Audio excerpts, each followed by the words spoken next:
Praise Lord.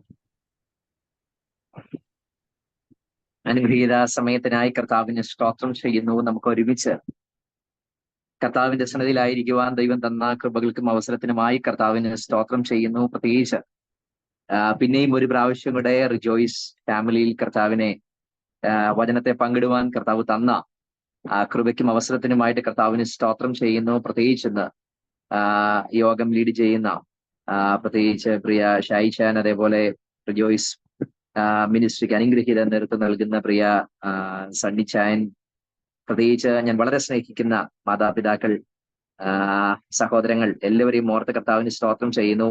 അനുഗ്രഹീത രീതിയിൽ ഗാനശുശ്രൂഷയ്ക്ക് നേതൃത്വം നൽകിയ പ്രിയ പ്രസാദ് പാസ്റ്റർ. ഈ ലോകവും സാങ്കേതിക വിദ്യകളും വളരെ വലുതാണെന്നുള്ളതിന്റെ തെളിവാണ്. കഴിഞ്ഞ 1.5 മണിക്കൂർ പുറകിൽ ഞങ്ങൾ തിരുവല്ലയിൽ വെച്ച് ഒരുമിച്ച് കണ്ടവരാണ്.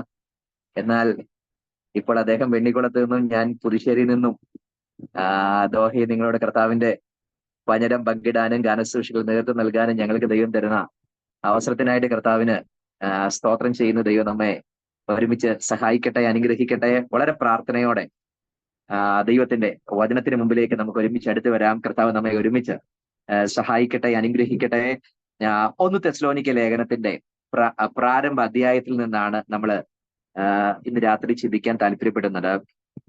1 തെസ്സലോനിക്ക ലേഖനം അതിന്റെ 1-ാം അധ്യായം 5 മുതലുള്ള താഴേക്കുള്ള വാക്യങ്ങളാണ് നമ്മുടെ ചിന്തയ്ക്ക് ആധാരമായിട്ട് നമ്മൾ വായിക്കുന്നത്. ഞങ്ങളുടെ സുവിശേഷം വചനമായി മാത്രമല്ല, ശക്തിയോടും പരിശുദ്ധാത്മാവോടും ബഹുനിശ്ചയത്തോടും കൂടെ ആയിരുന്നു നിങ്ങളുടെ അടുക്കൽ വന്നത്. നിങ്ങളുടെ നിമിത്തം ഞങ്ങൾ നിങ്ങളുടെ ഇടയിൽ എങ്ങനെ പെരുമാറിയിരുന്നു എന്ന് അറിയുന്നുവല്ലോ. ബഹു കഷ്ടം സഹിക്കേണ്ടി വന്നിട്ടും നിങ്ങൾ പരിശുദ്ധാത്മാവിന്റെ സന്തോഷത്തോടെ വചനം കൈക്കൊണ്ട് ഞങ്ങൾക്കും കർത്താവിനും അനുകാരികളായി തീർന്നു. അങ്ങനെ നിങ്ങൾ മക്കദോന്യയിലും അഖായയിലും വിശ്വസിക്കുന്ന എല്ലാവർക്കും മാതൃകയായി തീർന്നു. നിങ്ങളുടെ അടുക്കൽ നിന്ന് കർത്താവിന്റെ വചനം മുഴങ്ങിച്ചെന്നത് മക്കദോന്യയിലും അഖായയിലും മാത്രമല്ല, എല്ലായിടവും നിങ്ങൾക്ക് ദൈവത്തിലുള്ള വിശ്വാസം പ്രസിദ്ധമായിരിക്കുന്നു. അതുകൊണ്ട് ഞങ്ങൾ ഒന്നും പറവാൻ ആവശ്യമില്ല. പ്രിയരെ, നമുക്ക് വളരെ സുപരിചിതമായ ഒരു വേദഭാഗമാണ് ഇത്. ഈ ലേഖനത്തിന്റെ ആമുഖമാണ്. ഞാൻ നിങ്ങളുമായി വേഗത്തിൽ പങ്കുവെക്കാൻ താല്പര്യപ്പെടുന്നത്, ദൈവവചനത്തോടുള്ള ബന്ധത്തിൽ ഈ തെസ്സലോനിക്ക സഭ നമ്മളെ പഠിപ്പിക്കുന്ന ഗൗരവമായ ചില ചിന്തകളിലേക്കാണ് നമ്മൾ ഒരുമിച്ച് പോകാൻ താല്പര്യപ്പെടുന്നത്. ഈ തെസ്സലോനിക്ക സഭയെ സംബന്ധിച്ച് നമ്മൾ പറഞ്ഞാൽ, അവരുടെ പ്രത്യാശയ്ക്ക് നേരെ ചോദ്യം ചോദിക്കുന്ന കുറെ സാഹചര്യങ്ങൾ, സന്ദർഭങ്ങൾ, അവർ ഏറ്റവും സ്നേഹിച്ചിരുന്ന പ്രിയപ്പെട്ടവർ മരിക്കുന്നു, കർത്താവിന്റെ വരവ് താമസിക്കുന്നു, അവരുടെ പ്രത്യാശ പലരുടെയും കുലുങ്ങിപ്പോകുന്നു, ക്ഷയിച്ചു പോകുന്നു. ഇങ്ങനൊരു സന്ദർഭത്തിലാണ് ശരിക്കും പറഞ്ഞാൽ ഈ ലേഖനം എഴുതുന്നത് തന്നെ. എന്നാൽ ഇതിന്റെ ആമുഖ അധ്യായത്തിലേക്ക്, 1-ാം അധ്യായത്തിലേക്ക് വരുമ്പം ഈ സഭയുടെ കുറെ നല്ല ക്വാളിറ്റി, നമുക്ക് അനുകരിക്കാൻ പറ്റുന്ന നല്ല കുറെ ഗുണവിശേഷങ്ങൾ അപ്പോസ്തലനായ പൗലോസ് ഇവിടെ പറയുകയാണ്. അതിൽ ഏറ്റവും പ്രധാനപ്പെട്ട കാര്യമാണ് അവരുടെ ആത്മാവിന്റെ ഭക്ഷണമായ ദൈവവചനത്തെ അവരെങ്ങനെയാണ് സ്വീകരിച്ചത്, ഈ വചനത്തെ എങ്ങനെയാണ് അവർ കൈക്കൊണ്ടത്. ശരിക്കും ചലനാത്മകമായ ഒരു പദപ്രയോഗങ്ങളാണ് ഇവിടെ കാണുന്നത്. നമ്മുടെ ജീവിതത്തെ ചലിപ്പിക്കുന്ന ചില പദപ്രയോഗങ്ങളാണ് തെസ്സലോനിക്ക സഭയെ സംബന്ധിച്ച് ഇവിടെ കാണുന്നത്. ഏറ്റവും പ്രധാനപ്പെട്ട അവരുടെ ഗുണമെന്ന് പറഞ്ഞാൽ, അവർ ദൈവവചനത്തെ സ്വീകരിച്ചു. അതെങ്ങനെയാണ് സ്വീകരിച്ചത്? 1-ാമത്തെ വാക്യത്തിൽ അവിടെ പറയുക, 1-ാമത്തെ ഭാഗത്തിൽ പറയുകയാണ്, ബഹു കഷ്ടം, അതിന്റെ 6-ാമത്തെ വാക്യമാണ്, ബഹു കഷ്ടം സഹിക്കേണ്ടി വന്നിട്ടും അവർ ദൈവത്തിന്റെ വചനത്തെ സ്വീകരിച്ചവർ. ബഹു കഷ്ടങ്ങളുടെ നടുവിൽ ദൈവവചനത്തെ സ്വീകരിക്കുക. ശരിക്കും നമ്മള് ഈ സഭയുടെ പശ്ചാത്തലങ്ങളിലേക്ക് വന്നു കഴിഞ്ഞാൽ, എല്ലാ ദേശങ്ങളിലും അന്ന് ആ 1-ാം നൂറ്റാണ്ടിൽ എല്ലാ ദേശങ്ങളിലും ഉള്ളതുപോലെ തന്നെ വിശ്വാസ സമൂഹങ്ങൾ പീഡനം നേരിടുന്ന ഒരു കാലഘട്ടത്തിൽ തന്നെയാണ് ജീവിക്കുന്നത്. ഞാൻ ഓൾറെഡി പറഞ്ഞു കഴിഞ്ഞു, ഇവരുടെ ഇടയിലുള്ളവർ പലരും മരിക്കുകയാണ്. അത് ചിലത് രക്തസാക്ഷിത്വ മരണമാണ്, ചിലത് സ്വാഭാവിക മരണമാണ്. എന്തായാലും മനം മടിപ്പിക്കുന്ന ഒരു അവസ്ഥകളിലേക്ക് ഈ സമൂഹം വന്നു. അങ്ങനെയുള്ള ഒരു ബുദ്ധിമുട്ടുള്ള സഭകൾ പലതുമുണ്ട്. അതിലൊന്നാണ് ഈ തെസ്സലോനിക്ക സഭ. അടുത്തതാണ് എബ്രായ സമൂഹം. അതൊരു സഭയ്ക്ക് എന്നതിനപ്പുറത്തേക്ക് ഒരു സമൂഹമാണ്. ഈ എബ്രായ സമൂഹം, അവരുടെ ഇടയിലുള്ളവർ മരിക്കപ്പെടുന്നു, പീഡനങ്ങൾ അവരെ വല്ലാതെ മടിപ്പിച്ചു കളഞ്ഞു. പക്ഷെ എന്നിട്ടും ഈ സഭയെപ്പറ്റി പറയുന്ന ഒരു കാര്യമുണ്ട്. ഇവർ ബഹു കഷ്ടം അകത്തുനിന്നും പുറത്തുനിന്നും സഹിക്കേണ്ടി വന്നിട്ടും ആ ബഹു കഷ്ടങ്ങളുടെ നടുവിലും വചനത്തെ സ്വീകരിച്ചൊരു സമൂഹം, വചനത്തെ സ്വീകരിച്ചൊരു സമൂഹം. ഇതിനകത്തുനിന്ന് തന്നെ നമുക്ക് ഒരു കാര്യം വ്യക്തമാണ്.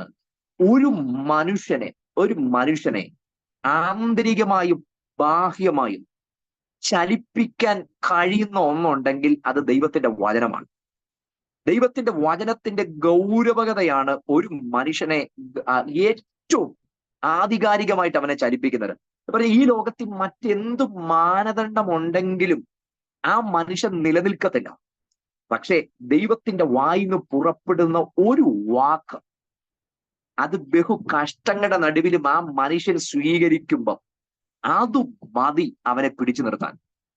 ഞാന് ഈ വചനത്തെ സ്വീകരിക്കുന്നത് പൗലോസിന്റെ ലൈഫുമായിട്ട് ചേർത്ത് പറഞ്ഞ, പൗലോസ് കഷ്ടങ്ങൾ തനിക്ക് പുത്തിരിയല്ല, തനിക്കൊരു പുതുമയല്ല കഷ്ടങ്ങൾ എന്ന് പറയുന്നത്. കാരണം നിരന്തരം കഷ്ടങ്ങൾക്ക് പറയും. ഈ മനുഷ്യൻ പറയുന്നുണ്ട്, ഞാൻ ഒന്ന് കുറെ 40 അടി കോലുകൊണ്ടടിക്കപ്പെട്ടു എന്ന് പറഞ്ഞ ഇതെല്ലാം വന്നു.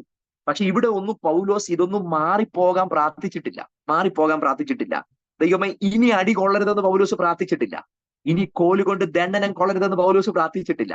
പക്ഷെ ഒരു വേള വന്നപ്പം, തന്റെ മിനിസ്ട്രിയെ വല്ലാതെ ചോദ്യം ചെയ്യുന്ന ഒരു സാഹചര്യം വന്നപ്പം പൗലോസ് പ്രാർത്ഥിച്ചു, കർത്താവെ മാറണം, ഇത് മാറണം. ഞാന് പെർസിക്യൂഷൻ മാറാൻ പ്രാർത്ഥിച്ചിട്ടില്ല, മറ്റു പലതും മാറാൻ പ്രാർത്ഥിച്ചില്ല. പക്ഷെ ഈ ഈ എന്റെ ഉള്ളിലുള്ള ഈ മുള്ള്, ഇത് മാറണം. അത് ശാരീരികമെന്നും മാനസികമെന്നും ശുശ്രൂഷപരമെന്നും ഒക്കെ പറയുന്ന ഒത്തിരി അഭിപ്രായങ്ങളുണ്ട്. പക്ഷേ പൗലോസിനെ സംബന്ധിച്ച് ടോളറേറ്റ് ചെയ്യാൻ കഴിയുന്നതിനപ്പുറം മാറണം, ഇതെന്നിൽ നിന്ന് മാറിയേ തീരും. പക്ഷെ അവിടെയാണ് കർത്താവ് പൗലോസിനോട് പറഞ്ഞത്, എന്റെ കൃപ നിനക്ക് മതി, എന്റെ ശക്തി ബലഹീനതയിൽ തികഞ്ഞു വരും. എന്നെ വല്ലാതെ പിടിച്ചു നിർത്തിയത് കാരണം 2 പദം, ഒന്ന് എന്റെ കൃപയും എന്റെ ശക്തിയും. നിങ്ങൾ ശ്രദ്ധിച്ചേ, ആ ബഹു കഷ്ടത്തിന്റെ നടുവിലും പൗലോസ് ആ ദൈവം പറഞ്ഞ വാക്കുകളെ അങ്ങനെ സ്വീകരിച്ചു. തന്റെ പിന്നീടുള്ള ചരിത്രം ഡിഫൈൻ ചെയ്തതും ദൈവം പറഞ്ഞ വാക്കുകളിലാണ്.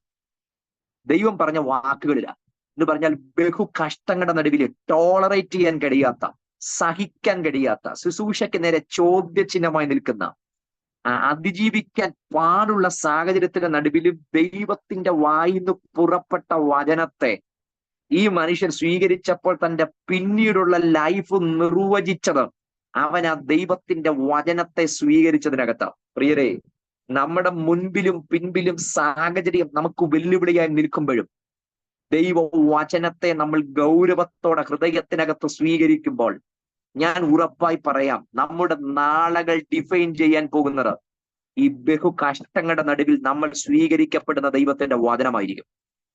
നമ്മുടെ നാളുകളെ നിർവചിക്കുന്നത്, ഞാൻ ആ പദം തന്നെ ആവർത്തിക്കുന്നു, നിർവചിക്കുന്നത് നമ്മൾ ആ ബഹു കഷ്ടങ്ങളുടെ നടുവിൽ കേൾക്കുന്ന ദൈവത്തിന്റെ വചനമാണ്. ഈ സമൂഹത്തിന് പൗലോസ് കൈമാറി. എന്തുകൊണ്ട് ആദ്യമേ ഇത് പറയുന്നതറിയോ?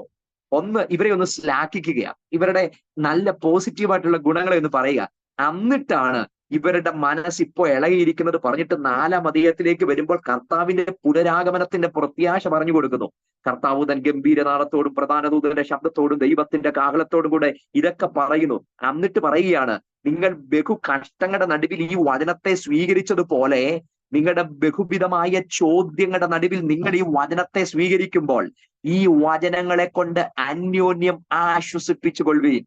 എന്ന് പറഞ്ഞാൽ ബഹു ചോദ്യങ്ങളുടെ നടുവിൽ പ്രത്യാശ അവരുടെ മനസ്സിലേക്ക് പൗലോസ് കൊടുത്തിട്ട് പറയുക, ഈ പ്രത്യാശ നിങ്ങളുടെ അകത്ത് നിലനിൽക്കുന്നെങ്കിൽ ഈ പ്രതിസന്ധികൾക്കകത്തൊക്കെ നിങ്ങൾക്ക് ധൈര്യത്തോടെ അതിജീവിച്ച് ധൈര്യത്തോടെ നിങ്ങൾക്ക് മുൻപോട്ട് പോകാൻ കഴിയും. കാരണം ഈ വചനം നിങ്ങളെ ഉറപ്പിക്കുന്നു. അതുകൊണ്ടാണ് ഈ വചനങ്ങളെ കൊണ്ട് അന്യോന്യം ആശ്വസിപ്പിച്ചു കൊള്ളുവീൻ. ഇപ്പൊ ബഹു കഷ്ടങ്ങളുടെ നടുവിൽ റിസീവ് ചെയ്യാൻ പറ്റുന്ന ഉലകത്തിൽ ഏറ്റവും മഹത്തകരമായ ഒരു കാര്യമുണ്ട്, അത് കർത്താവിന്റെ വചനമാണ്.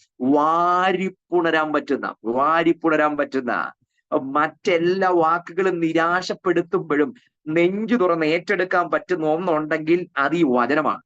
ഈ വചനത്തെ നമുക്ക് അങ്ങനെ ഏറ്റെടുക്കാൻ കഴിയും, വചനത്തെ അങ്ങനെ റിസീവ് ചെയ്യാൻ കഴിയും. ഇപ്പൊ തെസ്സലോനിക്ക സമൂഹം നമ്മളെ പഠിപ്പിക്കുന്നത് ബഹു കഷ്ടങ്ങളുടെ നടുവിലും വചനത്തെ റിസീവ് ചെയ്യുക, വചനത്തെ റിസീവ് ചെയ്യുക, വചനത്തിന് വേണ്ടി ഹൃദയം തുറന്നു കൊടുക്കുക, ഹൃദയം തുറന്നു കൊടുക്കുക. ഈ തെസ്സലോനിക്ക സമൂഹം ചെയ്തത്, അവർ ഹൃദയം തുറന്നു കൊടുത്തു. അത് മാത്രമല്ല, ഏറ്റവും ഗൗരവമായ കാര്യം, ഈ തെസ്സലോനിക്കക്കാരെ സംബന്ധിച്ച് നമ്മൾ പറയുമ്പോൾ നമ്മൾ ആ ലേഖനം നോക്കിക്കഴിഞ്ഞാൽ പൗലോസ് വളരെ ഹൃദ്യമായിട്ടാണ് അവർക്ക് ഈ ലേഖനം എഴുതുന്നത്. ഹൃദ്യമായിട്ട് ഒരു ഹൃദയത്തിനകത്തു നിന്നുള്ള പങ്കുവെക്കൽ. നമ്മൾ ഈ 1-ാം അധ്യായത്തിനകത്ത് ഒരു സഭയുടെ നല്ല ഗുണങ്ങൾ പറയുമ്പം 2-ാം അധ്യായത്തിനകത്ത് പൗലോസ് തന്നെത്താൻ ദൈവസന്നിധിയിലുള്ള പ്രാഗൽഭ്യം അവരോട് പറയുന്നുണ്ട്. താൻ ഹൃദയപൂർവ്വം സ്നേഹിക്കുന്ന ഒരു സമൂഹത്തോട് തന്റെ പ്രാഗൽഭ്യം പറയുന്നുണ്ട്. അതിനുശേഷം ക്രിസ്തുവിലുള്ള പ്രത്യാശ പങ്കുവെക്കുന്നുണ്ട്. അതിൽ 5-ാം അധ്യായത്തിലേക്ക് വരുമ്പോഴത്തേക്ക് പൗലോസ് അവരെ പ്രായോഗിക തലങ്ങളിൽ എപ്പോഴും സന്തോഷിപ്പീൻ, ഇടപെടാതെ പ്രാർത്ഥിപ്പീൻ, എല്ലാറ്റിലും സ്തോത്രം ചെയ്യുവീൻ, ഇതല്ലോ നിങ്ങളെക്കുറിച്ച് ക്രിസ്തുവേശുവിൽ ദൈവയിഷ്ടം, ആത്മാവിനെ കെടുക്കരുത്, പ്രവചനം തുച്ഛീകരിക്കരുത്, സകലവും ശോധന ചെയ്ത് നല്ലത് മുറുകെ പിടിക്കുവീൻ, സമാധാനത്തിന്റെ ദൈവം തന്നെ നിങ്ങളെ മുഴുവൻ ശുദ്ധീകരിക്കട്ടെ എന്ന് പറഞ്ഞ ഒരു പ്രായോഗിക തലങ്ങളിൽ ഇന്റിമേറ്റ് ആയിട്ടുള്ള കുറെ ഭാഗങ്ങളാണ് അവർക്ക് കൈമാറിക്കൊടുക്കുന്നത്. ഇതിന്റെയൊക്കെ പ്രധാനപ്പെട്ട കാര്യം പൗലോസിനറിയാം ഇവരോട് പറയുന്നത് ഇവരങ്ങനെ സ്വീകരിക്കും. ഞാൻ ഈ പറഞ്ഞ പദം ഒന്ന് ശ്രദ്ധിച്ചേ. പൗലോസ് അവരോട് പറയുകയാണ്, എപ്പോഴും സന്തോഷിപ്പീൻ, ഇടപെടാതെ പ്രാർത്ഥിപ്പീൻ, എല്ലാം ഒരു ക്രിസ്പായിട്ടാണ് പറയുന്നത്. ഈ എപ്പോഴും സന്തോഷിപ്പീൻ എന്നുള്ള ഒറ്റ പദം തന്നെ ഒരു ലേഖനം എഴുതാനുണ്ട്. എല്ലാറ്റിലും സ്തോത്രം ചെയ്യുവീൻ എന്ന പദം തന്നെ ഒരു ലേഖനം എഴുതാനുണ്ട്. പക്ഷെ പൗലോസ് എല്ലാം ക്രിസ്പായിട്ട് അവർക്ക് കൊടുക്കുക, വളരെ ഷോർട്ടായിട്ട് അവർക്ക് കൊടുക്കുക. പക്ഷെ പൗലോസിനെ അറിയാം അങ്ങനെ കൊടുത്താലും അതിനെ അങ്ങനെ സ്വീകരിക്കാൻ പറ്റുന്ന ഒരു സമൂഹത്തിനാണ് പൗലോസ് ഇത് കൈമാറി കൊടുക്കുന്നത്. എന്റെ പ്രിയരെ, നമ്മൾ വചനത്തെ എങ്ങനെ സെൻസ് ചെയ്യുന്നത്? നമുക്കൊരു ഈ വചനം ഒരു വിശാലമായി കേട്ടാലേ നമുക്ക് സെൻസ് ചെയ്യാൻ പറ്റത്തുള്ളോ, അതോ ദൈവാത്മാവ് നമ്മോട് പറയുന്ന ചെറിയ സ്പന്ദനം നമുക്ക് സെൻസ് ചെയ്യാൻ പറ്റുന്നുണ്ടോ? ഈ പറയുന്ന പൗലോസിനെ സംബന്ധിച്ചുള്ള ഏറ്റവും വലിയ ഗുണം എന്തെന്നറിയോ? പൗലോസിനോട് ദൈവം വിശാലമായിട്ടൊന്നും പറയണ്ട, വലിയ പാരഗ്രാഫുകളൊന്നും പറയണ്ട. ദൈവം പറയുന്ന ഒരു വാക്കും ദൈവം പറയുന്നത് പോലെ സെൻസ് ചെയ്യാൻ പൗലോസിന് പറ്റും. തന്റെ മാനസാന്തരം നമ്മൾ നോക്കിയാൽ മതി. തന്റെ മാനസാന്തര സമയത്തിൽ പൗലോസിന്റെ മാനസാന്തരം ലൂക്കോസ് 3 വട്ടം എഴുതി വെച്ചിട്ടുണ്ട് അപ്പോസ്തല പ്രവർത്തിക്കകത്ത്. അതിൽ 9-ാം അധ്യായം ലൂക്കോസിന്റെ നരേഷനാണ്. എന്നാൽ അതിന് കഴിഞ്ഞിട്ട് 22-ഉം 26-ഉം അധ്യായത്തിലേക്ക് വരുമ്പോൾ പൗലോസ് തന്റെ വാക്കുകളിലൂടെ പ്രസംഗിച്ചതാണ് ലൂക്കോസ് എഴുതി വെച്ചിരിക്കുന്നത്. അതിൽ 9-ലും 22-ലും പറയാത്ത ഒരു പദം 26-ൽ പറയുന്നുണ്ട്. അത് ഇപ്രകാരമാ. പൗലോസിനോട് ദൈവം പറയുക, പൗലോസെ, മുള്ളിനോട് ഉദയ്ക്കുന്നത് നിനക്ക് വിഹിതമല്ല. ഇത് 9-ലും 22-ലും ഇല്ല, 26-ൽ മാത്രമേ ആ പദമുള്ളൂ. ഞാൻ വിശ്വസിക്കുന്നു പൗലോസ് എന്ന ആ വിജ്ഞാനിയെ, പൗലോസ് എന്ന ആ ഏറ്റവും അറിവുള്ള, ഗംഭീരമായ അറിവുള്ള മനുഷ്യനെ പിടിച്ചു നിർത്താൻ ഈ ഒരൊറ്റ വാക്ക് മതിയായിരുന്നു. മുള്ളിനോട് ഉദയ്ക്കുന്നത് നിനക്ക് വിഹിതമല്ല. പൗലോസിന് മനസ്സിലായി, ഞാൻ ദൈവത്താൽ പിടിക്കപ്പെട്ടു, ഇനി എനിക്ക് രക്ഷയില്ല. ഇതിന്റെ ബാക്ക്ഗ്രൗണ്ട് വിശാലമാണ്. കാരണം ഒരു കുതിരയെ ചട്ടം പഠിപ്പിക്കുമ്പം ഈ ചട്ടം പഠിപ്പിക്കുന്ന കുതിരയെ ഒരു ഭിത്തിയോട് ചേർത്ത് നിർത്തിയിട്ട് ആ ഭിത്തിയിൽ ആ മുള്ള് മുൻപിലേക്ക് കാണത്തക്ക രീതിയിൽ മുള്ള് തറച്ചു വെക്കും. ഈ കുതിരയുടെ ഒരു സ്വാഭാവിക സ്വഭാവമുണ്ട്, ഇതിനെ ആരെങ്കിലും അസഹ്യപ്പെടുത്തിയാൽ ഇത് കാല് മടക്കി തൊഴിക്കും. ഇങ്ങനെ തൊഴിക്കുമ്പം ഇത് നേരെ ആ ഭിത്തിയിലെ മുള്ളിൽ ചെന്ന് കൊള്ളും, ഇതിന് ഹാനിയേൽക്കും. ബുദ്ധിയുള്ള കുതിരയാണെങ്കിൽ ഇതിന് മനസ്സിലാകും, ഞാൻ പിടിക്കപ്പെട്ടു, ഞാൻ കുടുങ്ങിപ്പോയി. ഒറ്റ തൊഴിക്ക് അത് നിർത്തും. 2ാമത് അസഹ്യപ്പെടുത്തിയാൽ ഇത് തൊഴിക്കത്തില്ല, 3ാമത് അസഹ്യപ്പെടുത്തിയാൽ തൊഴിക്കത്തില്ല എന്ന് പറയാം. ഇതിനെ ട്രെയിൻ ചെയ്ത മനുഷ്യന് മനസ്സിലാകുകയും ബുദ്ധിയുള്ള കുതിരയാ. കാരണം ആദ്യത്തെ തൊഴിന്ന് തന്നെ തനിക്ക് മനസ്സിലായി, അപകടമാണ് ഇനി എനിക്ക് ഓരോ തൊഴികളും. അതുകൊണ്ട് ഈ കുതിരയെ ട്രെയിൻ ചെയ്ത് രാജാക്കന്മാരെ കയറ്റുമെന്ന ചരിത്രം പറയുന്നത്. രാജാക്കന്മാരെ കയറ്റും, കാരണം അവന് വളരെ ബുദ്ധിയുള്ള ഒരു കുതിരയാണ്. ചില കുതിര 10ാമത്തെ തൊഴിക്കാ മനസ്സിലാക്കുന്നത് അപകടമാണ്. പക്ഷെ എന്നാലും കുഴപ്പമില്ല, അവനെയും ട്രെയിൻ ചെയ്ത് മറ്റു പല പർപ്പസിന് വിടും. ചില കുതിര 200 തൊഴിച്ചാലും പിന്നെയും തൊഴിക്കും. 201ാമത്തെ പ്രാവശ്യം അതിനെ അസഹ്യപ്പെടുത്തുമ്പോഴും അത് പിന്നെയും കാലുമടക്കി തൊഴിക്കും. എന്ന് പറഞ്ഞാൽ മണ്ടൻ കുതിര എന്നാ പറയുന്നത്, മണ്ടൻ കുതിര. കാരണം ഒരേ സാഹചര്യം ആവർത്തിക്കപ്പെട്ടിട്ടും അതിനകത്ത് പാഠം പഠിച്ചിട്ടില്ല. ഒരേ കാര്യങ്ങൾ ആവർത്തിക്കപ്പെട്ടിട്ടും അതിനകത്ത് മെസ്സേജ് കിട്ടിയിട്ടില്ല. പക്ഷെ ആദ്യത്തെ കുതിര 1ാമത് തന്നെ മനസ്സിലായി, കുടുങ്ങി, പിന്നെ അവൻ തൊഴിച്ചില്ല. ഇതാ പൗലോസിനോട് കർത്താവ് പറഞ്ഞത്, മുള്ളിനോട് ഉദയ്ക്കുന്നത് നിനക്ക് വിഹിതമല്ല എന്ന് പറഞ്ഞ പൗലോസെ, നീ എന്റെ കരങ്ങളാൽ പിടിക്കപ്പെട്ടു. നിങ്ങൾ ശ്രദ്ധിച്ചേ, 10 വട്ടം തൊഴിച്ചോ? ഇല്ല. രണ്ടാമത് ഒന്നുകൂടെ ഉതച്ചോ? ഇല്ല. അവിടെ പൗലോസ് നിർത്തി. അന്നേരം തമ്പുരാൻ എഴുതി വെച്ചൊരു പദമുണ്ട്, ഇവൻ ജാതികളുടെ മുമ്പാകെ, യഹൂദന്മാരുടെ മുമ്പാകെ, രാജാക്കന്മാരുടെ മുമ്പാകെ നിൽക്കേണ്ടതിന് ഞാൻ തിരഞ്ഞെടുത്ത പാത്രമാണ്. കർത്താവ് പറഞ്ഞ ഒരു വാക്കിനെ അങ്ങനെ റിസീവ് ചെയ്യുന്നവനെ ദൈവം അവന് വേണ്ടിയുള്ള ശുശ്രൂഷയുടെ സാധ്യതകൾ കൊടുത്തത് കണ്ടോ? രാജാക്കന്മാരുടെ മുമ്പാകെ നിൽക്കേണ്ടതിന് ഞാൻ തിരഞ്ഞെടുത്ത ഒരു പാത്രമാണ്. കാരണം അവന് സെൻസ് ചെയ്യാൻ പറ്റും, അവന് സെൻസ് ചെയ്യാൻ പറ്റും. കർത്താവ് പറഞ്ഞത് അങ്ങനെ തിരിച്ചറിയാൻ പറ്റും, കർത്താവ് പറഞ്ഞത് അങ്ങനെ മനസ്സിലാവും. ഈ ബഹു കഷ്ടങ്ങളുടെ നടുവിലെന്ന് പറയുമ്പം, ഈ സഭയോട് പറയുമ്പം, ഈ മനുഷ്യനെ തന്നെ നിങ്ങളൊന്ന് നോക്കിക്കേ. ബഹു കഷ്ടങ്ങളുടെ നടുവിലാണ് തന്നോട് പറഞ്ഞത്, എന്റെ കൃപ നിനക്ക് മതിയെന്ന്, എന്റെ ശക്തി ബലഹീനത തികഞ്ഞു വരുന്നു. സ്വാഭാവികമായിട്ട് പുറം ലോകത്തെ കഷ്ടം തനിക്കുണ്ട്, അപ്പോഴാണ് ഒരു ആന്തരിക കഷ്ടം കൂടെ. ഇതിന്റെ നടുവില് പറഞ്ഞത് എന്റെ കൃപ.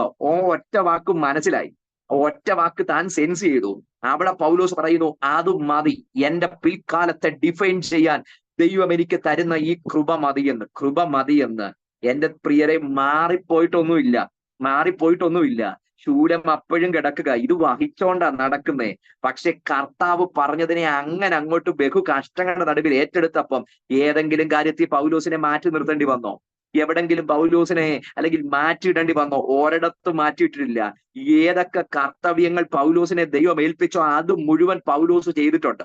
അവിടെ എല്ലാം തന്റെ സാന്നിധ്യമുണ്ട്. എന്നാൽ അന്നേരവും താൻ ഈ മുള്ളു വഹിച്ചുകൊണ്ടിരിക്കുക, അന്നേരവും താൻ ഈ മുള്ളു വഹിച്ചുകൊണ്ടിരിക്കുക എന്ന് പറഞ്ഞാൽ, മുള്ളുള്ളപ്പോഴും ദൈവത്തിന്റെ വചനത്തെ അങ്ങനെ റിസീവ് ചെയ്തവൻ അതിന്റെ നടുവിൽ സഞ്ചരിച്ചെങ്കിൽ, ഇന്ന് രാത്രിയിൽ ബഹു കഷ്ടങ്ങളുടെ നടുവിൽ, ക്രൈസിസുകളുടെ നടുവിൽ, സംഘർഷങ്ങളുടെ നടുവിൽ, അത് മാനസികമാകാം, ശാരീരികമാകാം, വ്യത്യസ്ത തലങ്ങളുടെയാകാം, നമ്മൾ ഈ വചനത്തെ റിസീവ് ചെയ്ത് കഴിഞ്ഞാൽ ഈ വചനം നമ്മി വരുത്തുന്ന പരിവർത്തനമാണ് ഏറ്റവും ഗൗരവകരം. അപ്പം ഇന്ന് രാത്രി എങ്ങനെ വചനത്തെ റിസീവ് ചെയ്യണം? ബഹു കഷ്ടങ്ങളുടെ നടുവിൽ നെഞ്ചു തുറന്ന് ആ വചനത്തെ നമ്മൾ സ്വീകരിക്കണം. ഇതിനപ്പുറത്തൊരു സഭയും കൂടെ ഉണ്ട്. അടുത്ത മക്കതോന്യ പ്രവിശ്യയിലെ സഭകളാണ് ഇതെല്ലാം. ആ മക്കതോന്യ പ്രവിശ്യയിലെ മറ്റൊരു സഭ ബെരോവയിലെ സഭ.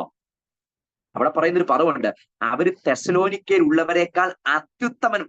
തെസ്സലോനിക്കയിൽ ഉള്ളവരെ തന്നെ 3 രീതി പൗലോസ് പറയുന്നെങ്കിൽ ബെരോവയിലുള്ളവരെ പറയും അവരതിനേക്കാളും അത്യുത്തമന്മാരാ. അപ്പൊ ഇവര് ബഹു കഷ്ടം സഹിച്ചപ്പം വചനം കൈക്കൊണ്ടു. പിന്നെയുണ്ട്, ഇനി അടുത്ത ഞാൻ പറയും, ആത്മാവിന്റെ സന്തോഷത്തോടെ വചനം കൈക്കൊണ്ടവരാ, സാക്ഷാൽ ആത്മതുപോലെ കൈക്കൊണ്ടവരാ. ഇവർ ഇങ്ങനെ കൈക്കൊണ്ടെങ്കിൽ ബെരോവയിലുള്ളവർ അതിനേക്കാൾ ഉത്തമന്മാരായിരുന്നെന്ന്. അവര് ഈ ബഹു കഷ്ടങ്ങളുടെ നടുവിൽ കൈക്കൊള്ളുക മാത്രമല്ല, അത് അങ്ങനെ തന്നെയോ എന്ന് ദിനം പ്രതി പരിശോധിച്ചു പോകും. വചനത്തെ അങ്ങനെയും കൂടെ സ്വീകരിക്കണം. ഞാൻ പറയുന്നത് കൊണ്ടല്ല, തിരുവെടുത്ത് നമ്മോട് പറയുന്നത് കേൾക്കാൻ നമ്മുടെ കാതു തുറക്കണം. ഞാൻ പറയുന്നു, ഞാൻ ഒരാൾ പറഞ്ഞത് കൊണ്ട് ഈ വചനത്തെ നിങ്ങൾ അങ്ങനായി വിശ്വസിക്കരുത്. ഈ തിരുവെടുത്തിൽ പരിശോധിച്ചു നോക്കണം. ദൈവം അത് പറയുന്നുണ്ടോ? ബൈബിൾ അത് പറയുന്നുണ്ടോ? അങ്ങനെയാണ് നമുക്ക് ഉപദേശങ്ങൾ സ്ഥാപിക്കപ്പെടുന്നത്. എനിക്കൊരു ദിവസം ഒരു സുപ്രഭാതത്തിൽ എനിക്ക് തോന്നുന്ന വെളിപ്പാടുകൾ ഞാൻ ഇഷ്ടപ്പെടുന്നവർ ആൾക്കാരുടെ അടുക്കൽ പ്രചരിപ്പിച്ചു കഴിഞ്ഞാൽ അണികൾ ചിലപ്പം അത് വിശ്വസിക്കും, അല്ലേ? അണികൾ വിശ്വസിക്കുന്നതിനകത്താ ഇന്ന് പലതും നിലനിൽക്കുന്നേ. പക്ഷേ ബൈബിൾ എന്തു പറയുന്നു എന്നതാണ് നമ്മുടെ ഏറ്റവും പ്രസക്തമായ കാര്യം. എത്ര പേര് വിശ്വസിച്ചു എന്നതിലല്ല കാര്യം, എത്ര അനുയായികൾ ഉണ്ടെന്ന് എന്നതിലല്ല കാര്യം. ബൈബിൾ എന്തു പറയുന്നു? ബൈബിൾ എന്തു പറയുന്നു? തിരുവെഴുത്തുകൾ എന്തു പറയുന്നു? തിരുവെഴുത്തുകളുടെ ആധികാരികത കൊണ്ടോ? യേശുവിന്റെ വായുന്നത് പുറപ്പെട്ടിട്ടുണ്ടോ? അപ്പോസ്തലന്മാരുടെ വായുന്നത് പുറപ്പെട്ടിട്ടുണ്ടോ? ആദിമസഭ അത് പ്രാക്ടീസ് ചെയ്തിട്ടുണ്ടോ? തിരുവെഴുത്തുപരമായിട്ട് എന്തെങ്കിലുമൊക്കെ അതിന് ബന്ധമുണ്ടോ? ഇതില്ലെന്നുണ്ടെങ്കിൽ എത്ര വലിയ വ്യക്തി, അത് ഞാനാകട്ടെ മറ്റൊരാളാകട്ടെ ആര് പറഞ്ഞാലും അത് കൈക്കൊള്ളാതിരിക്കാനുള്ള പ്രാഗൽഭ്യം നിങ്ങൾക്ക് ഈ തിരുവെഴുത്ത് തരുന്നുണ്ട്. ആര് പറയട്ടെ, ആ പറയുന്ന വ്യക്തിയല്ല, ആ വ്യക്തിയോട് ചിലപ്പോൾ നാളെയും നമുക്ക് ബന്ധം കണ്ടെന്നിരിക്കും. ബന്ധം ഒന്ന് മുറിക്കണമെന്നല്ല പറഞ്ഞേ, ആ വ്യക്തിയോട് നാളെ. പക്ഷെ താൻ പറഞ്ഞത് ഈ തിരുവെഴുത്തുമായിട്ട് ബന്ധപ്പെട്ട് നീതിയുക്തമല്ലെങ്കിൽ ഈ തിരുവെഴുത്തിനെ പരിശോധിച്ച് നോക്കി അതിലൂടെ കണ്ടെത്താനാണ് ദൈവം നമ്മോട് ആവശ്യപ്പെടുന്നത്.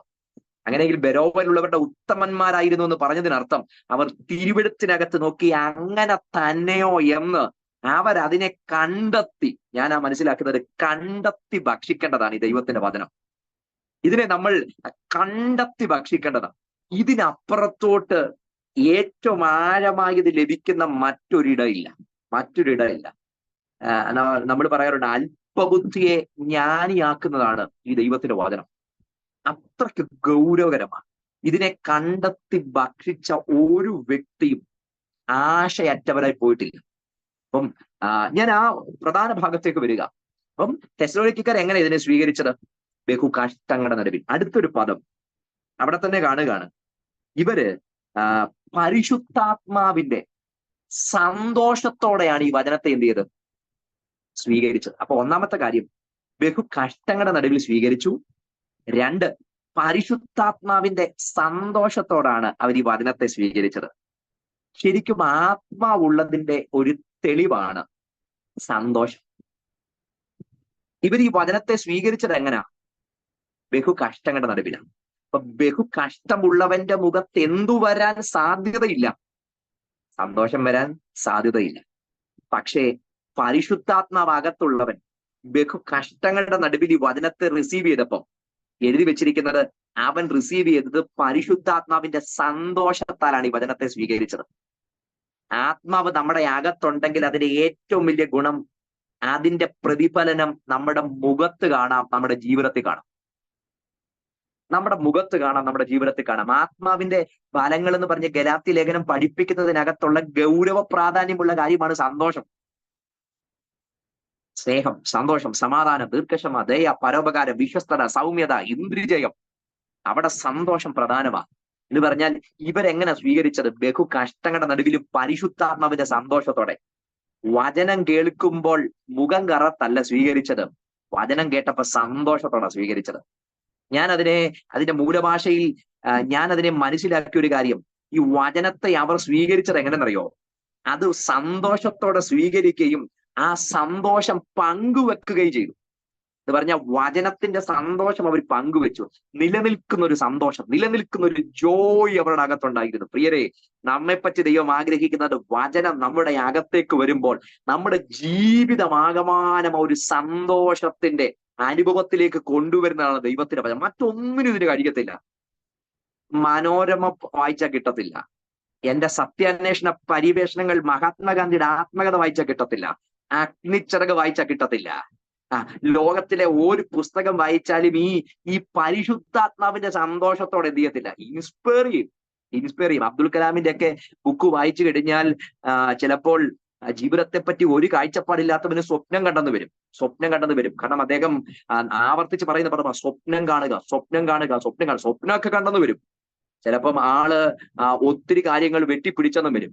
വലിയ എന്റർപ്രൈസിലേക്ക് അധികാരിയായിട്ട് എത്തിയെന്നും വരും. പക്ഷേ ആത്മാവിന്റെ സന്തോഷത്തോടെ ജീവിതം സന്തോഷഭരിതമാക്കുന്ന രീതിയിൽ ഒരു കാര്യം നമ്മെ ചലിപ്പിക്കുന്നെങ്കിൽ ദൈവത്തിന്റെ വചനമല്ലാതെ മറ്റൊന്നുമില്ല. എന്ന് പറഞ്ഞാൽ ഞാൻ മുമ്പേ പറഞ്ഞ അതേ വ്യക്തിത്വത്തിന്റെ കാര്യം പറയാം. പൗലോസിനെ സംബന്ധിച്ച് നോക്ക്.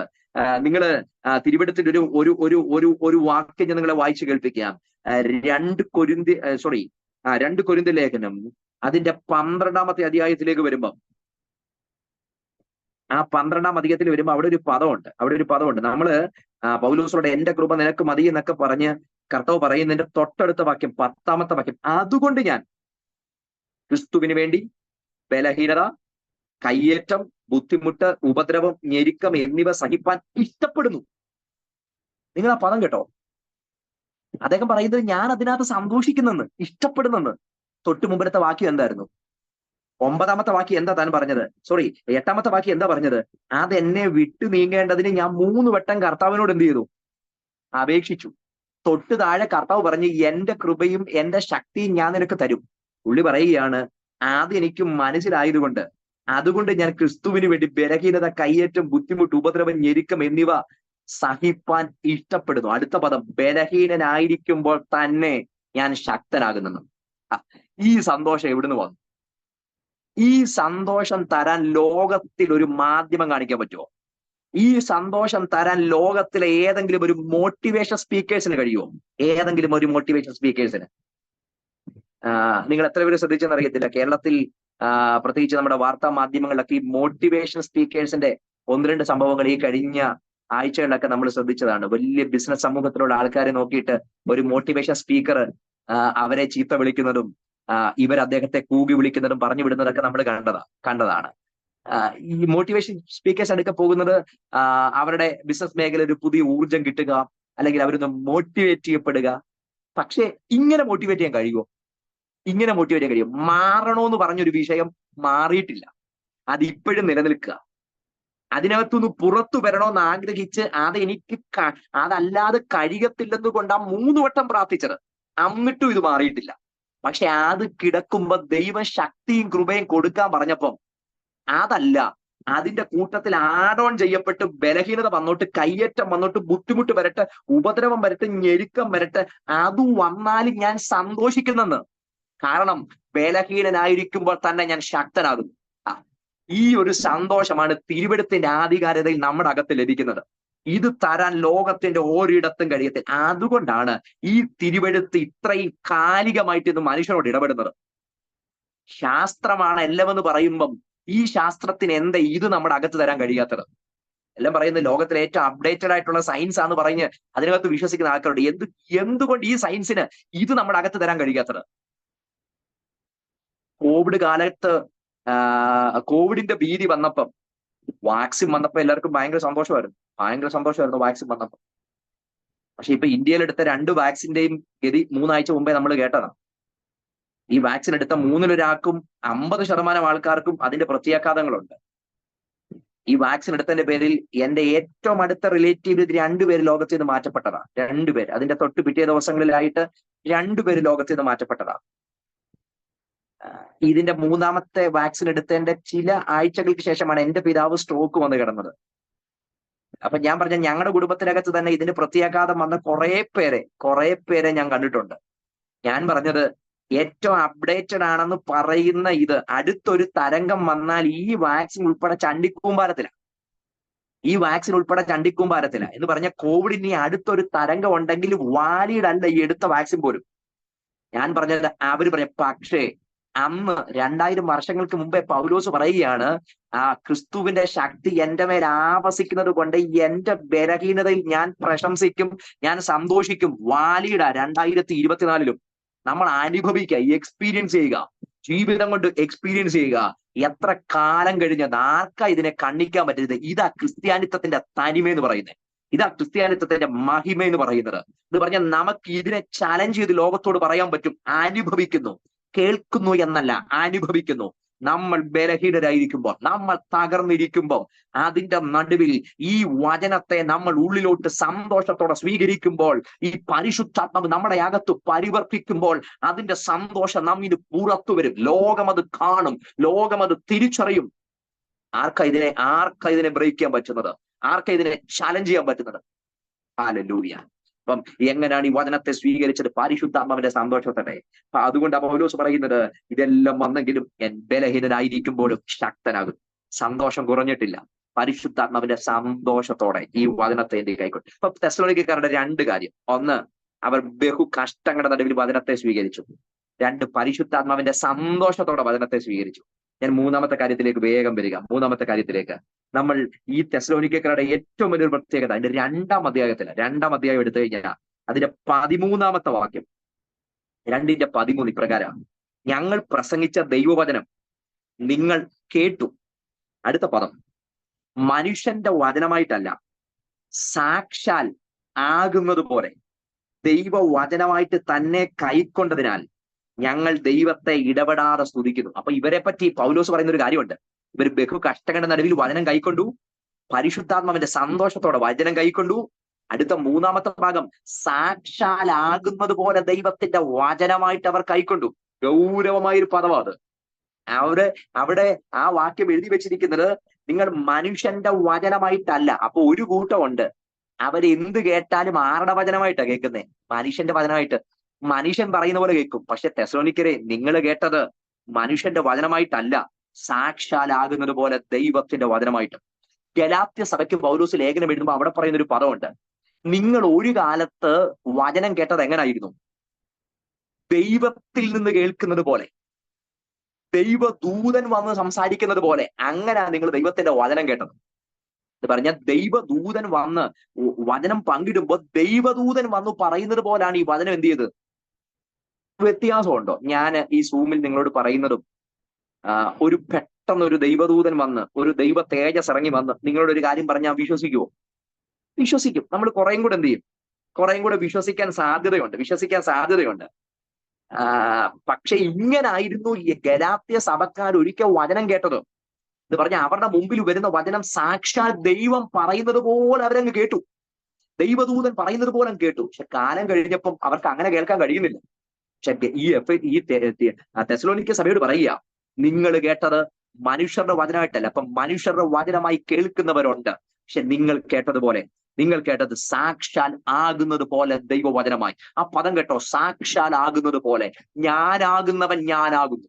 ആ ദൈവത്തിന്റെ പരമാധികാരം, ദൈവത്തിന്റെ സുപ്പീരിയോറിറ്റി, ദൈവത്തിന്റെ ഗ്ലോറി, ദൈവത്തിന്റെ ബ്ലിസ്, അതെല്ലാം വെളിപ്പെടുത്തുന്ന ഒരു പദമാണ്. ഈ പദം പറഞ്ഞു നിങ്ങൾ കേട്ടത് എങ്ങനാ? സാക്ഷാൽ ആകുന്നത് പോലെ ദൈവത്തിന്റെ വായിന് പുറപ്പെടുന്ന ദൈവവചനമായിട്ട്. എന്ന് പറഞ്ഞാൽ ഇത് ആര് പറഞ്ഞു എന്നല്ല, ഇത് ദൈവത്തിന്റെ വായിന്ന് പുറപ്പെടുന്നതായിട്ട് ദൈവം പറഞ്ഞതായിട്ട് അങ്ങ് കേട്ടു. ദൈവം പറഞ്ഞതായിട്ട് അങ്ങ് ഹൃദയത്തെ സ്വീകരിച്ചു. ദൈവം പറഞ്ഞതായിട്ട് അവർ ഹൃദയത്തിനകത്ത് അങ്ങോട്ട് ഏറ്റെടുത്തു. അന്നേരമാണ് അടുത്തൊരു പദം അവിടെ പറയുന്നു, വിശ്വസിക്കുന്ന നിങ്ങളിൽ അത് വ്യാപരിച്ചു കൊണ്ടിരിക്കുന്നു. അപ്പൊ ഈ വചനം ആരില്ല വ്യാപരിക്കുന്നത്? അത് ദൈവം പറഞ്ഞതെന്ന് സ്വീകരിക്കുന്ന വ്യക്തികളിലാണ് ആ വചനത്തിന്റെ മുഴുവൻ അധികാരത്തോടെ വ്യാപരിക്കുന്നത്. എന്താ വചനത്തിന്റെ അധികാരം? ഒരു മനുഷ്യനും തിരിച്ചറിയാൻ കഴിയാത്ത അത്ഭുതകരമായ അധികാരം ദൈവത്തിന്റെ വചനത്തിനുണ്ട്. അത്ഭുതകരമായ അധികാരം ദൈവത്തിന്റെ വചനത്തിനുണ്ട്. ദൈവത്തിന്റെ വചനത്തിന്റെ അധികാരത്തെ പറ്റി നമ്മൾ നോക്കിയ ഈ വചനം അടുത്ത ഭാഗങ്ങളൊക്കെ കാണുന്നുണ്ട്. നമ്മൾ തിരുവെഴുത്തുകളൊക്കെ നോക്കിയ ഇത് ഒന്ന് ലിവിങ് വേർഡാണ്, പവർഫുൾ വേർഡാണ്, ഇത് ഡിസേൺ ചെയ്യുന്ന വേർഡാണ്. അതേപോലെ തന്നെ ഇത് വിശ്വാസം വർദ്ധിപ്പിക്കുന്ന വചനമാണ്. റോമാലേഖനം പറയുന്നു വിശ്വാസം വർദ്ധിപ്പിക്കുന്ന വചനമാണ്. ഇത് രക്ഷിക്കുന്ന വചനം, നിങ്ങളുടെ ആത്മാക്കളെ രക്ഷിക്കുന്ന വചനം. അപ്പം ഇത് രക്ഷിക്കുന്ന വചനമാണ്.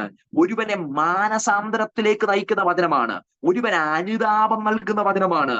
ഇരുന്നില്ല, എന്നെ ആത്മീകമായി രക്ഷക്കായി വളരേണ്ടതിന് വചനം എന്ന മായമില്ലാത്ത പാൽ. അപ്പൊ രക്ഷക്കായി എന്നെ വളർത്തുന്ന വചനമാണ്. അടുത്തത് പിശാചിനെ ജയിക്കാൻ എന്നെ സഹായിക്കുന്ന വചനമാണ്. യോഹന്നാൻ അപ്പോസ്തലനും തന്റെ കുഞ്ഞുങ്ങൾക്ക് എഴുതുമ്പോ കുഞ്ഞുങ്ങളെ, യൗവനക്കാരെ എന്നൊക്കെ വിളിച്ചെഴുതുന്ന ആ ഭാഗത്ത് പറയുന്നുണ്ട്, നിങ്ങൾ വചനം നിങ്ങളുടെ ഉള്ളിലുണ്ട്, നിങ്ങൾ പിശാചിനെ ജയിച്ചിരിക്കുന്നു. അപ്പൊ എങ്ങനെ പിശാചിനെ ജയിച്ചത്? ഈ വചനത്താലാണ് നിങ്ങൾ പിശാചിനെ ജയിച്ചത്. അപ്പം വചനത്തിന്റെ പ്രത്യേകത കണ്ടോ? ജീവനുള്ളതാ, ചലിക്കുന്നതാ, ഡിവൈഡ് ചെയ്യുന്നതാ, ഡിസൈൻ ചെയ്യുന്നതാ, വിശ്വാസം വർദ്ധിപ്പിക്കുന്നതാ, രക്ഷിക്കുന്നതാ, ആത്മീക വർധനവിൽ വരുന്നതാ, വീണ്ടും ജനനം സംഭവിപ്പിക്കുന്നതാ, മാനസാന്തരത്തിന് ഉതകുന്നതാണ്, നമ്മെ ശുദ്ധീകരിക്കുന്ന ദൈവത്തിന്റെ വചനം. അങ്ങനെയെങ്കിൽ ഈ വചനത്തെ എങ്ങനെ സ്വീകരിക്കേണ്ടത്? സാക്ഷാലാകുന്നത് പോലെ ദൈവവചനമായി ഞാൻ സ്വീകരിച്ചാൽ എഴുതപ്പെട്ടിരിക്കുന്നത് ഈ വചനം വിശ്വസിക്കുന്നവർക്ക് വേണ്ടി വ്യാപരിക്കുന്ന വചനം. അതുകൊണ്ടാണ് പറഞ്ഞത് ആ വചനം നിങ്ങളിൽ വ്യാപരിക്കുന്നു. അപ്പം സാക്ഷാലാകുന്നത് പോലെ ദൈവത്തിന്റെ വചനമായി അതിനെ സ്വീകരിക്കുന്ന ഒരു വ്യക്തിയാണെങ്കിൽ ആ വ്യക്തിയിൽ വചനം വ്യാപരിക്കുന്നത് അത് സാക്ഷാൽ അധികാരത്തോടെയാ. വചനത്തിന്റെ ശക്തി എന്തെന്ന് ചോദിച്ചാൽ ദൈവത്തിന്റെ ശക്തി എന്തോ അതാ ദൈവ വചനത്തിന്റെ ശക്തി. ദൈവത്തിന്റെ ശക്തി എന്തോ അതാ ദൈവത്തിന്റെ ശക്തി, ആ വചനത്തിന്റെ ശക്തി. അവിടുത്തെ വായിന്ന് പുറപ്പെട്ട വാക്ക് നമുക്കറിയാം. ഏദനിൽ തുടങ്ങി ബാറ എലോഹീം എന്ന് പറഞ്ഞ് അവിടെ ആരംഭിക്കുന്ന, നമ്മുടെ സ്വരൂപത്തിൽ സാദൃശ്യത്തിൽ എന്ന് പറഞ്ഞ് ആരംഭിക്കുന്ന ഭാഗം ഉണ്ടാകട്ടെ എന്ന് പറഞ്ഞ അവിടുത്തെ വാക്ക്, അവിടുത്തെ വായിന്ന് പുറപ്പെട്ട ശ്വാസം വരുത്തിയ ജീവൻ. പുതിയ നിയമത്തിൽ വരുമ്പോ പറയാ എല്ലാ തിരുവെടുത്തും ദൈവശ്വാസീയമാണ്. എല്ലാ തിരുവെടുത്തും എന്ന് പറഞ്ഞാൽ തിരുവെടുത്തിനകത്ത് വ്യാപരിക്കുന്നത് ദൈവത്തിന്റെ ബ്രത്താണ്, ദൈവത്തിന്റെ റൂവയാണ്. അപ്പൊ അതാണ് തിരുവെടുത്തിനകത്ത് വ്യാപരിക്കുന്നത്. അപ്പൊ ദൈവത്തിന്റെ ശക്തി എന്തോ അതാ ദൈവത്തിന്റെ വചനത്തിന്റെ ശക്തി. അങ്ങനെയെങ്കിൽ ഈ വചനത്തെ ദൈവം പറയുന്നതിനായിട്ട് തന്നെ സ്വീകരിക്കുന്ന ഒരു വ്യക്തിയാണെങ്കിൽ ആ വ്യക്തിക്ക് വേണ്ടി വ്യാപരിക്കുന്നത് അതേ പവറാണ്, അതേ ശക്തിയാണ്, ആ വചനത്തിന്റെ അത്ഭുതകരമായ ശക്തി. ഇന്ന് രാത്രി കൂടാരങ്ങളിൽ പാർക്കുന്ന ദൈവമക്കളോട് ധൈര്യം ധൈര്യത്തോടെ ഞാൻ ഇതൊന്ന് കൈമാറുക. ഈ വചനത്തെ സാക്ഷാലാകുന്നത് പോലെ ദൈവത്തിന്റെ വചനമായി നാം സ്വീകരിക്കുമ്പോൾ ഈ വചനത്തിന്റെ ശക്തി എന്തോ, അതിന്റെ അതോറിറ്റി എന്തോ, അത് ഇന്ന് രാത്രി നമ്മളായിരിക്കുന്ന കൂടാരങ്ങളിൽ വ്യാപരിക്കുന്നത്, നമ്മുടെ ജീവിതങ്ങളിൽ വ്യാപരിക്കുന്നത്. ഏതൊക്കെ മേഖലകളിൽ കടന്നു കയറണോ, ഒരു ബുൾഡോസറിനേക്കാൾ പവറോടെ കടന്നു കയറാൻ കഴിയുന്ന ദൈവത്തിന്റെ വചനം ഇന്ന് രാത്രിയും അങ്ങനെ സ്വീകരിക്കുന്നവർക്ക് വേണ്ടി അത്ഭുതകരമായി ആ വചനത്തിന്റെ ശക്തി വ്യാപരിക്കുന്നത് ആത്മാവിൽ അറിയുന്നവർ ധൈര്യത്തോടെ ദൈവത്തിന് ഇന്ന് രാത്രി മഹത്വം കൊടുത്തിട്ട് പറ, ഈ വചനത്തെ സാക്ഷാലാകുന്നത് പോലെ ദൈവത്തിന്റെ വചനമായി അതിനെ സ്വീകരിക്കുമ്പോൾ ഇന്ന് രാത്രി അത് വ്യാപരിക്കുന്നത് വിശ്വസിക്കുന്നവർക്ക് വേണ്ടി വ്യാപരിക്കുന്നത്. ആ വചനത്തിന്റെ ശുദ്ധീകരണ പ്രക്രിയ, ആ വചനത്തിന്റെ ജീവൻ തരുന്ന പ്രക്രിയ, ആ വചനത്തിന്റെ ആ പരിവർത്തനം വരുത്തുന്ന പ്രക്രിയ, ആ വചനത്തിന്റെ വളർത്തുന്ന പ്രക്രിയ, ആ വചനത്തിന്റെ ശത്രുവിനെ ജയിക്കാൻ നമ്മെ സഹായിക്കുന്ന ആ പ്രക്രിയ, ഇത് മുഴുവൻ നമ്മിൽ ഇന്ന് രാത്രി ചെയ്യാൻ സ്വർഗത്തിലെ ദൈവത്തിന് കഴിയുമെന്ന് വിശ്വസിക്കുന്നെങ്കിൽ ഈ വചനത്തെ അങ്ങനെ സ്വീകരിക്കുക. സാക്ഷാലാകുന്നത് പോലെ ദൈവത്തിന്റെ വചനമായി നമ്മൾ സ്വീകരിക്കുമ്പോൾ ആ വചനം നമ്മിൽ വ്യാപരിക്കുന്ന വചനമാ. തെസ്സലോനിക്ക സമൂഹം പറയുന്നത് അവർ ബഹു കഷ്ടങ്ങളുടെ നടുവിൽ വചനത്തെ സ്വീകരിച്ചു, പരിശുദ്ധാത്മാവിന്റെ സന്തോഷത്തോടെ വചനത്തെ സ്വീകരിച്ചു. സാക്ഷാലാകുന്നത് പോലെ ദൈവത്തിന്റെ വചനമായി അവർ ഈ വചനത്തെ സ്വീകരിച്ചു. സംഭവിച്ചത് വിശ്വസിക്കുന്ന അവരിൽ ആ വചനം വ്യാപരിച്ചു. ഞാൻ വിശ്വസിക്കുന്നു ഇന്ന് രാത്രിയിൽ നമ്മൾ ഒരുമിച്ച് ദൈവത്തിന്റെ സന്നിധിയിലായിരിക്കുമ്പോൾ ഈ വചനം അങ്ങനെ നമ്മെ സ്പർശിക്കുന്നതാണ്, അങ്ങനെ നമ്മോട് ഇടപെടുന്നതാണ്. ഈ രാത്രി വചനം പങ്കുവെക്കുമ്പോൾ തന്നെ ഞാൻ അതെന്റെ ശരീരത്തിൽ ഫീൽ ചെയ്താണ് ഇന്ന് രാത്രി ഞാൻ ഈ വചനം പങ്കുവെക്കുന്നത്. സാക്ഷാലാകുന്നത് പോലെ ദൈവത്തിന്റെ വചനമായി അതിനെ സ്വീകരിക്കുന്ന തന്റെ ജനത്തിനു വേണ്ടി ഇന്ന് രാത്രിയും ആ വചനം പരിവർത്തിക്കുന്നതാണ്. വിശ്വസിക്കുന്ന നമ്മിൽ അത് വ്യാപരിക്കാം. ഒരുമിച്ച് പ്രാർത്ഥിക്കുമോ? എല്ലാ കണ്ണുകളും ഒരു നിമിഷം അടയട്ടെ, എല്ലാ കണ്ണുകളും അടയട്ടെ. എല്ലാവരും സമർപ്പിച്ചുകൊണ്ട് ഒരു നിമിഷം പ്രാർത്ഥിക്കട്ടെ. വചനത്തിന്റെ അത്ഭുതകരമായ ഇടപെടലുകൾ ഇന്ന് രാത്രി സംഭവിക്കട്ടെ. വചനത്തിന്റെ അത്ഭുതകരമായ ഇടപെടലുകൾ, ആ വചനം ജീവനുള്ള, പരിവർത്തനം വരുത്തുന്ന, രൂപാന്തരം വരുത്തുന്ന വചനത്തിന്റെ മുഴുവൻ ശക്തിയും അതിന്റെ പ്രഭാവവും നമ്മുടെ മേൽ ഇറങ്ങി വരട്ടെ. നമ്മുടെ ശരീരങ്ങളിൽ അതൊരു വിടുതലായി മാറട്ടെ, നമ്മുടെ മനസ്സുകൾ അതൊരു ശുദ്ധീകരണമായി മാറട്ടെ, നമ്മുടെ അന്തരാത്മാവിൽ ഒരു മാനസാന്തരമായി മാറട്ടെ. ക്രിസ്തുവിനെ അടുക്കാൻ നമ്മെ പ്രേരിപ്പിക്കുന്നതായി മാറട്ടെ. ഒരുമിച്ച് പ്രാർത്ഥിക്കാമോ? ഞങ്ങളുടെ പ്രിയ കർത്താവേ, രാത്രി കർത്താവെ, പ്രിയ റിജോയ്സ് ഫാമിലിയുമായി ഒരുമിച്ച് ഞങ്ങളുടെ സന്നിധിയിലേക്ക് അടുത്തു വരുന്നു. കർത്താവേ, ഈ സമൂഹത്തിന് അങ്ങയുടെ വചനം കൈമാറി തെസ്സലോനിക്ക സമൂഹം സ്വീകരിച്ചതുപോലെ ഞങ്ങളെ വചനത്തെ സ്വീകരിക്കുന്നപ്പാ. ബഹു കഷ്ടങ്ങളുടെ നടുവിൽ ഞങ്ങളെ വചനത്തെ സ്വീകരിക്കുന്നു. പരിശുദ്ധാത്മാവിന്റെ സന്തോഷത്തോടെ ഞങ്ങളെ വചനത്തെ സ്വീകരിക്കുന്നു. സാക്ഷാലാകുന്നത് പോലെ അങ്ങയുടെ വായിന്ന് പുറപ്പെട്ട വചനമായി ഇന്ന് രാത്രി ഞങ്ങൾ അതിനെ സ്വീകരിക്കുന്നു. അങ്ങയുടെ ജനത്തിന് വേണ്ടി ഇന്ന് രാത്രി വചനം വ്യാപരിക്കുന്നതിന് സ്തോത്രം, സ്പർശിക്കുന്നതിന് സ്തോത്രം, പരിവർത്തനം വരുത്തുന്നതിന് സ്തോത്രം, അന്തരാത്മാവിൽ സൗഖ്യങ്ങൾ സംഭവിക്കുന്നതിന് സ്തോത്രം, ചില ഇന്നർ ഹീലിംഗുകൾ ഇന്ന് രാത്രി സ്വർഗം ചെയ്യുന്നതിന് നന്ദി പറയുന്നു. വചനത്തിന്റെ ക്രിയ എങ്ങനെയോ ഇന്ന് രാത്രി അതങ്ങ് ചെയ്യാൻ പോകുന്നതിനും നന്ദി പറയുന്നു. ഈ ജനത്തെ അനുഗ്രഹിക്കുന്നു കർത്താവ്. റിജോയ്സ് മിനിസ്ട്രി അനുഗ്രഹിക്കുന്നു കർത്താവ്. അതിന്റെ പ്രവർത്തകരെ അനുഗ്രഹിക്കുന്നു. പ്രിയ സണിച്ചാനെ കർത്താവിന്റെ കരങ്ങളിൽ സമർപ്പിക്കുന്നു. ബ്ലസ് ചെയ്ത് പ്രാർത്ഥിക്കുന്നു. പ്രാർത്ഥന കേട്ട കൃപയ്ക്ക് നന്ദി. യേശു ക്രിസ്തുവിൻ നിസ്തുല്യ നാമത്തിൽ തന്നെ ആമേൻ. കർത്താവിന്റെ കൃപ എല്ലാവരോടും കൂടെ ഇരിക്കുമാറാകട്ടെ. God bless you.